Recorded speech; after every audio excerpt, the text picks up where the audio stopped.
Selamat datang kembali di channel Teman Tidur Kamu, bersama saya Moksa. Channel yang akan mengajak kamu untuk menyelami masa-masa paling tua dari perjalanan manusia. Sebelum kerajaan, sebelum tulisan, bahkan sebelum sejarah itu sendiri dimulai. Kita akan menapaki jejak para leluhur. Mereka yang hidup di antara hutan tropis, di gua-gua batu, dan di tepi sungai yang kini mungkin sudah berubah menjadi kota. Kita akan mengenal masa ketika api adalah keajaiban, ketika batu adalah senjata utama, dan ketika setiap ukiran di dinding gua menjadi pesan abadi dari manusia pertama Nusantara. Sebelum kita mulai, terima kasih karena sudah mengklik video ini. Semoga kisah yang kamu dengar hari ini bukan cuma menemani tidurmu dan aktivitasmu, tapi juga membuka jendela waktu menuju awal mula peradaban di tanah yang kelak kita sebut Indonesia. Hari ini, kita akan menelusuri zaman prasejarah Nusantara, dari kehidupan pemburu pengumpul, munculnya manusia purba di Sangiran, hingga lahirnya masyarakat pertama yang mulai mengenal kebudayaan batu dan logam. Sebuah kisah panjang tentang asal-usul kita sebagai bangsa, yang dimulai jauh sebelum nama Indonesia tercipta. Berikut sejarah lengkapnya.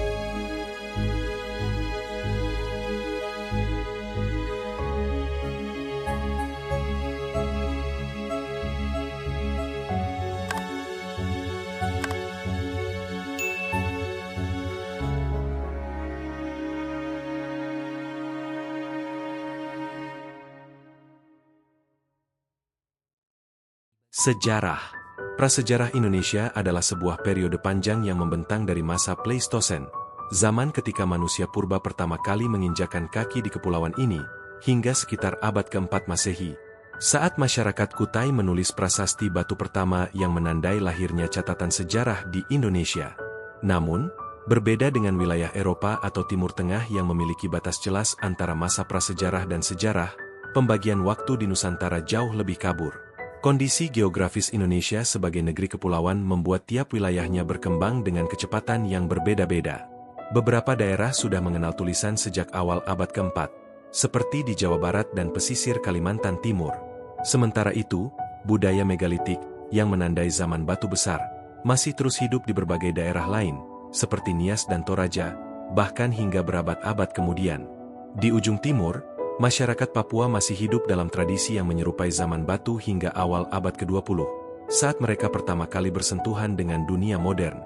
Dan menariknya, hingga kini pun, sisa-sisa budaya megalitik masih bisa ditemukan hidup di beberapa tempat, seperti di Pulau Sumba dan Nias. Secara geologis, wilayah Indonesia modern mulai terbentuk sekitar 63 juta tahun yang lalu, di awal era Kenozoikum. Kala itu, lempeng Hindia dan Australia bertabrakan dengan lempeng Sunda, membentuk busur vulkanik Sunda, rangkaian gunung api yang kelak menciptakan pulau-pulau besar seperti Sumatera, Jawa, dan Kepulauan Sunda kecil. Dari busur inilah muncul beberapa gunung berapi paling terkenal di dunia. Gunung Tambora yang meletus dahsyat pada tahun 1815, dan Krakatau pada tahun 1883. Namun jauh sebelum itu, sekitar 72.000 tahun yang lalu, supervulkan Toba di Sumatera meletus luar biasa hebat hingga memicu bencana Toba, sebuah musim dingin vulkanik global yang diyakini hampir memusnahkan populasi manusia di bumi. Kawasan Nusantara memang tidak pernah benar-benar tenang. Aktivitas tektonik dan vulkanik terus membentuk wajah kepulauan ini selama jutaan tahun. Gunung naik, laut tenggelam, pulau muncul dan kemudian terpisah lagi, menciptakan lanskap yang selalu berubah.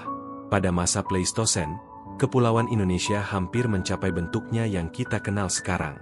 Kala itu, daratan besar yang disebut Sundalandia masih terhubung langsung dengan Asia Tenggara, memungkinkan perpindahan manusia purba dan hewan-hewan besar dari daratan Asia ke selatan. Sementara di timur, wilayah Papua dan Kepulauan Aru masih menjadi satu daratan besar dengan Australia, yang dikenal dengan nama Sahulan. Namun ketika zaman es terakhir berakhir sekitar 20.000 hingga 10.000 tahun yang lalu, suhu bumi mulai menghangat. Lapisan es di kutub mencair, permukaan laut naik, dan sebagian besar Sundalandia pun tenggelam di bawah laut dangkal. Dari proses itulah terbentuk Selat Malaka, Laut Jawa, Laut Cina Selatan, dan Selat Karimata, sekaligus memisahkan Sumatera, Jawa, Kalimantan, dan pulau-pulau lain yang sebelumnya menyatu. Naiknya permukaan laut ini juga menciptakan isolasi alami. Spesies tumbuhan, hewan, dan bahkan manusia purba yang terpisah oleh lautan mulai berkembang secara berbeda. Hasilnya, keanekaragaman hayati dan budaya yang luar biasa yang menjadi ciri khas Nusantara hingga kini.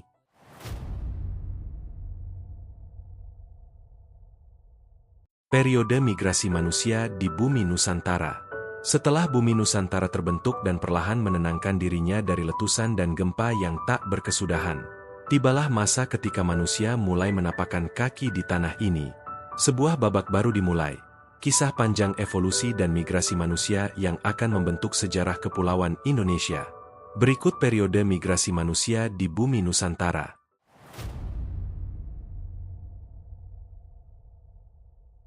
1. Periode Homo erectus. Sekitar 1,6 juta tahun yang lalu, di daerah yang kini kita kenal sebagai Sangiran, Jawa Tengah, tanda-tanda kehidupan manusia purba pertama mulai muncul. Pada tahun 2007, para peneliti menemukan bekas potongan pada 2 tulang bofit, bekas sayatan alat yang dibuat dari cangkang kerang. Temuan ini menjadi bukti tertua keberadaan manusia purba di Indonesia. Namun kisah besar Homo erectus baru benar-benar dikenal dunia ketika seorang ahli anatomi asal Belanda, Eugen Dubois, menemukan fosil manusia purba di Trinil, Jawa Timur, pada tahun 1891. Ia menamainya manusia Jawa atau Java Man. Usianya mencapai setidaknya 700.000 tahun, dan pada masa itu, ia adalah nenek moyang manusia tertua yang pernah ditemukan di dunia. Penemuan serupa terus berlanjut. Pada tahun 1930, antropolog Gustav Heinrich Ralph von Koenigswald menemukan fosil Homo erectus di Sangiran, juga di Ngandong. Di tempat terakhir itu, mereka menemukan alat-alat batu yang jauh lebih canggih. Pada 2011, penelitian ulang menegaskan bahwa fosil-fosil dari Ngandong berumur antara 550.000 hingga 143.000 tahun, membuktikan bahwa Homo erectus hidup sangat lama di Nusantara, bahkan mungkin bertahan ketika spesies lain di dunia sudah punah. Dan pencarian itu tak berhenti di sana. Pada tahun 1977, tengkorak Homo erectus lainnya ditemukan di Sambung Macan, melengkapi mozaik panjang perjalanan manusia purba di tanah ini. Mereka adalah para penjelajah sejati, manusia yang menantang kerasnya alam tropis purba, dan menorehkan langkah pertama sejarah manusia di bumi Indonesia.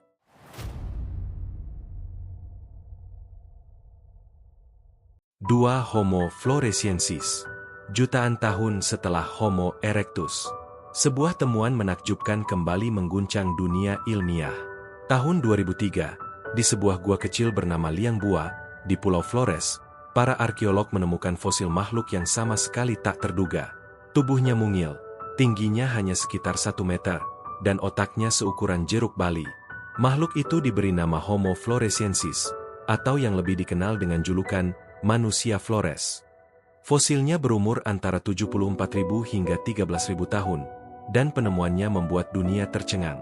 Bagaimana mungkin, di saat manusia modern sudah menjelajah dunia, masih ada spesies manusia kecil hidup di sebuah pulau terpencil di Indonesia? Para ilmuwan percaya bahwa Homo floresiensis adalah keturunan Homo erectus yang bermigrasi ke Pulau Flores ribuan tahun sebelumnya. Karena terisolasi di pulau kecil dengan sumber daya terbatas, tubuh mereka perlahan mengecil, proses yang dikenal sebagai dwarfisme pulau.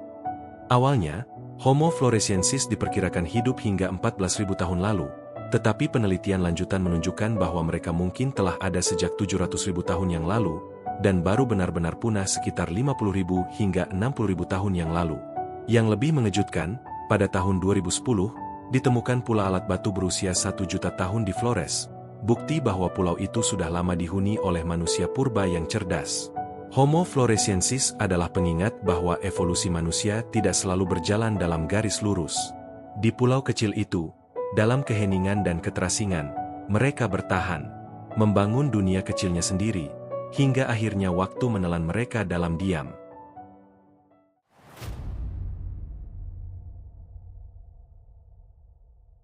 Tiga. Homo sapiens.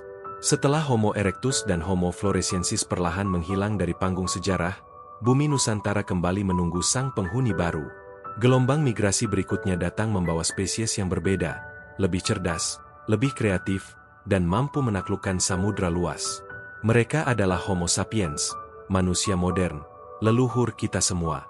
Sekitar 60.000 hingga 45.000 tahun yang lalu, kelompok manusia modern mulai menyeberang dari daratan Asia menuju kepulauan yang kini kita sebut Indonesia.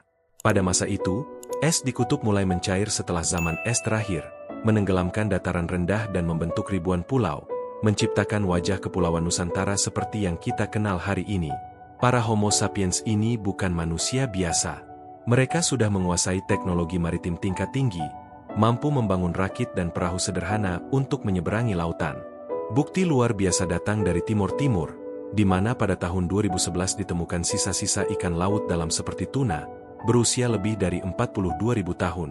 Itu berarti, manusia di wilayah ini sudah bisa berlayar jauh ke tengah laut ribuan tahun sebelum bangsa lain mengenal kapal. Gelombang migrasi itu berlanjut. Manusia-manusia ini terus berpindah dari pulau ke pulau, dari Sumatera hingga ke Papua, bahkan sampai ke Australia. Dan di sepanjang perjalanan mereka meninggalkan jejak. Bukan hanya berupa tulang atau alat batu, tapi juga karya seni. Sekitar 40.000 tahun yang lalu, di dinding gua-gua batu di Pulau Sulawesi, tangan-tangan manusia modern mulai menorehkan simbol-simbol pertama mereka.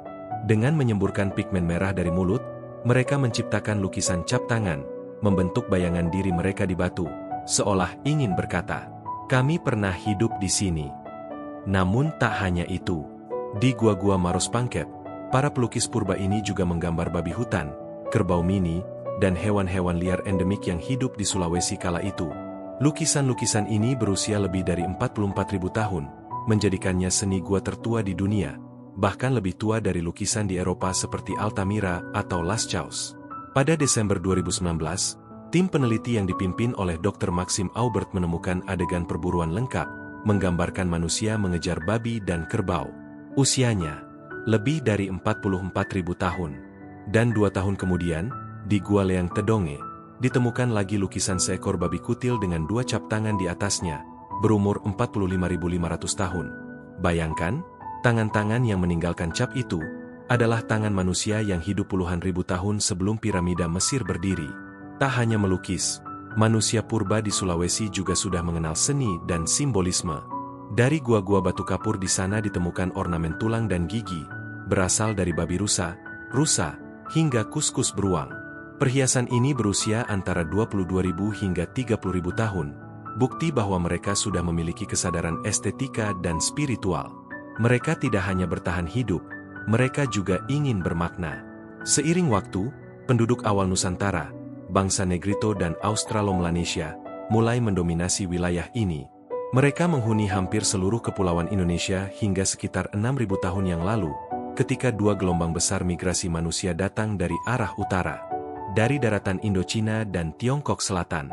Yang pertama adalah penutur Austroasiatik, tiba sekitar 6.300 hingga 5.000 tahun yang lalu. Mereka membawa bahasa, teknologi pertanian, dan kebudayaan baru, lalu menyebar ke Sumatera, Jawa, dan Kalimantan. Jejak genetika mereka masih bisa ditemukan pada masyarakat Jawa, Sunda, dan Bali hari ini. Gelombang kedua datang sekitar 4.000 tahun yang lalu, dari arah Taiwan. Mereka adalah penutur Austronesia, para pelaut hebat yang mengarungi samudra, berpindah dari pulau ke pulau, menyebar ke seluruh Nusantara, hingga ke Pasifik dan Madagaskar. Mereka membawa budaya maritim, bahasa, serta sistem sosial yang akhirnya menjadi dasar bagi mayoritas penduduk Indonesia modern. Ketika Austronesia datang, mereka bertemu dan berbaur dengan penduduk lama, para Australoid dan Austroasiatik. Dari pertemuan itulah lahir campuran genetik dan budaya yang unik, yang hari ini kita kenal sebagai wajah sejati Indonesia, bangsa kepulauan yang beragam, namun terhubung oleh satu akar sejarah panjang, perjalanan manusia dari masa purba. Dan setelah perjalanan panjang manusia purba di bumi Nusantara, dari Homo erectus di Sangiran, hingga Homo sapiens yang meninggalkan lukisan purba di dinding Gua Sulawesi, perlahan, dunia mulai berubah. Manusia tak lagi sekadar bertahan hidup, mereka mulai belajar mengenal waktu. Zaman pun terbagi, menandai setiap langkah kemajuan manusia dari batu yang sederhana hingga logam yang berkilau. Adapun periode zaman yang sering kita kenal, terbagi sebagai berikut.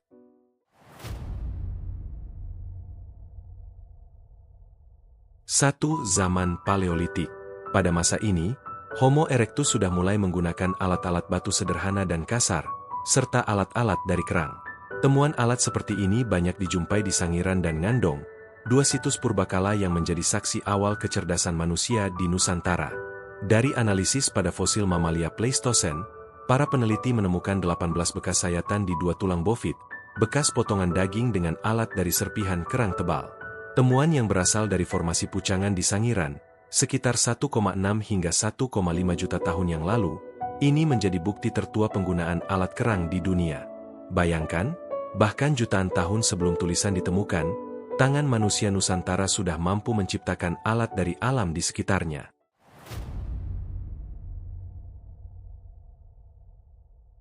Dua Zaman Neolitikum. Berabad-abad kemudian, manusia mulai mengenal kehidupan yang lebih teratur.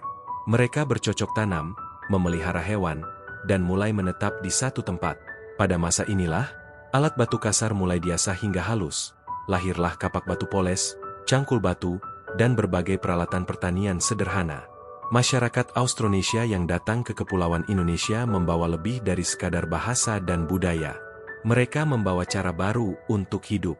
Dan pada masa Neolitikum inilah, muncul cikal bakal budaya yang kelak menjadi sangat khas di Nusantara, budaya megalitik, budaya batu besar yang syarat makna spiritual dan sosial.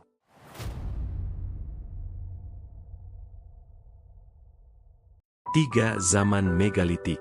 Di zaman ini, manusia tidak lagi hanya menggunakan batu untuk bertahan hidup, tapi juga untuk mengenang dan menghormati para leluhur. Muncullah berbagai bentuk struktur batu besar, menhir, dolmen, meja batu, arca leluhur, hingga punden berundak. Semuanya menjadi simbol kepercayaan dan penghormatan terhadap arwah nenek moyang. Jejak-jejak kebudayaan ini tersebar luas di seluruh Nusantara. Di Jawa Barat, situs Cipari menampilkan monolit, teras batu, dan sarkofagus. Di Sulawesi Tengah, Taman Nasional Lorelindu menyimpan peninggalan arca batu kuno di Lembah Bada, Besoa, dan Napu. Sementara itu di pulau-pulau seperti Nias, Sumba, dan Toraja, budaya megalitik masih hidup dan terjaga hingga akhir abad ke-19, menjadi saksi betapa kuatnya akar spiritual masyarakat Indonesia. Yang menarik, bentuk punden berundak dari masa ini diyakini menjadi cikal bakal arsitektur candi-candi Hindu-Buddha di Jawa. Candi Borobudur dan Candi Sukuh, dengan struktur bertingkatnya yang megah, seolah meneruskan roh dari masa megalitik yang telah berusia ribuan tahun sebelumnya.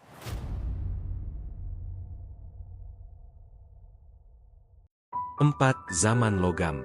Dan akhirnya, manusia menemukan cara untuk menguasai api dan logam. Inilah awal zaman logam, masa di mana manusia tidak hanya membentuk batu, tapi juga mencetak logam menjadi alat, senjata, dan karya seni. Kebudayaan Dongsan dari Asia Tenggara membawa pengaruh besar ke Kepulauan Indonesia. Mereka memperkenalkan teknik pengecoran perunggu, penanaman padi sawah, ritual pengorbanan kerbau, hingga tenun ikat yang masih kita kenal sampai hari ini. Warisan budaya ini masih bisa ditemukan di berbagai daerah, dari Batak di Sumatera, Toraja di Sulawesi, hingga Nusa Tenggara. Salah satu peninggalan terindah dari masa ini adalah gendang perunggu nekara. Benda berukir indah ini bukan sekadar alat musik, melainkan simbol status dan spiritualitas. Ketika dipukul, dentangnya bukan hanya suara logam, tapi gema dari masa lalu, panggilan dari jiwa-jiwa leluhur yang masih hidup dalam budaya Nusantara hingga kini. Setelah kita membahas periode-periode besar dalam sejarah prasejarah Nusantara, dari zaman batu hingga logam, sekarang saatnya kita menelusuri bagaimana sebenarnya kehidupan mereka berjalan.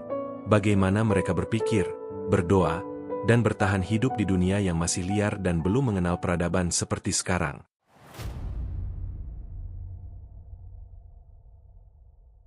Sistem kepercayaan. Masyarakat Indonesia awal dikenal menganut kepercayaan animisme, yakni keyakinan bahwa setiap benda di alam, baik pohon, batu, sungai, gunung, maupun hewan, memiliki roh atau kekuatan hidup di dalamnya. Mereka juga meyakini bahwa roh leluhur orang yang telah meninggal tetap hidup dan dapat memberikan perlindungan, petunjuk, atau bahkan kutukan kepada keturunannya. Hingga kini, sisa-sisa kepercayaan itu masih bisa kita temui. Misalnya pada masyarakat Nias, Batak, Dayak, Toraja, hingga Papua, di mana penghormatan terhadap leluhur diwujudkan lewat upacara panen, ritual pemanggilan roh alam, atau prosesi pemakaman megah untuk menghantarkan arwah menuju alam para nenek moyang. Di Jawa dan Bali, roh leluhur atau roh alam yang memiliki kekuatan supranatural dikenal dengan sebutan Hyang, sebuah konsep yang terus hidup hingga masa kini, terutama dalam ajaran Hindu Bali.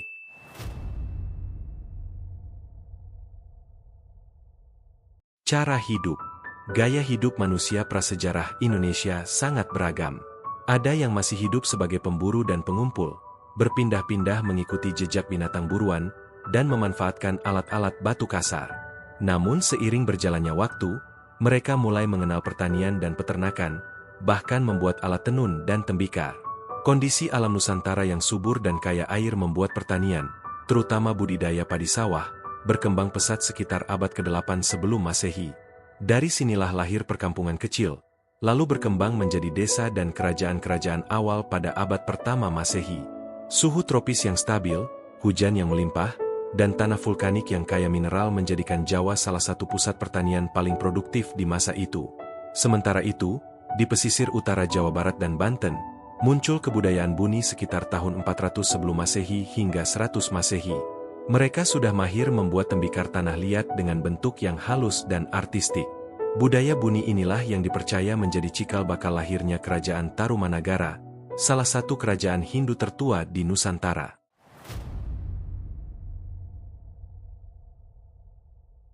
Peninggalan prasejarah. Dari Sabang sampai Merauke, kita masih bisa melihat jejak kehidupan nenek moyang kita yang telah berumur puluhan ribu tahun. Mulai dari lukisan gua di Sangkulirang dan Leang-Leang, arca megalitik di Lorelindu, hingga punden berundak di Gunung Padang yang disebut-sebut sebagai struktur piramida tertua di dunia.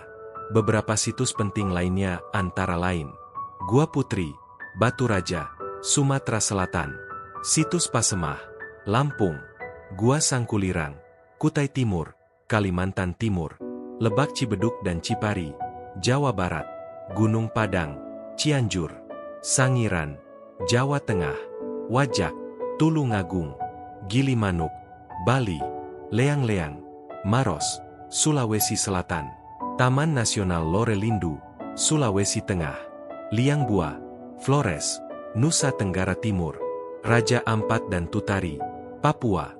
Setiap batu, setiap gua, dan setiap ukiran dari masa itu adalah pesan sunyi dari masa lampau. Pesan yang masih berbisik tentang siapa kita, dari mana kita berasal, dan bagaimana leluhur kita menaklukkan alam dengan tangan kosong dan keyakinan yang sederhana.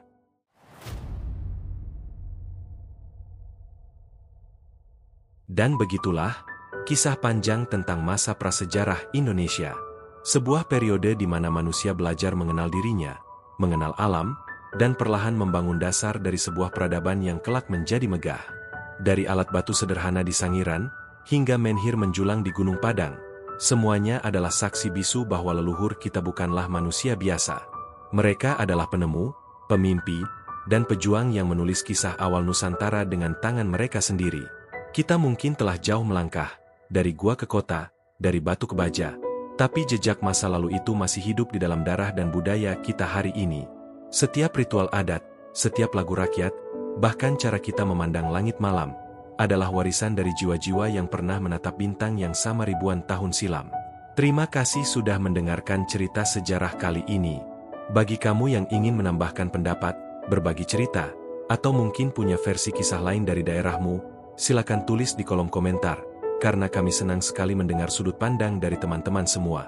Jangan lupa untuk like, share, dan subscribe agar kamu tidak ketinggalan episode berikutnya, karena di pertemuan selanjutnya, kita akan memasuki bab baru dalam perjalanan panjang sejarah Indonesia.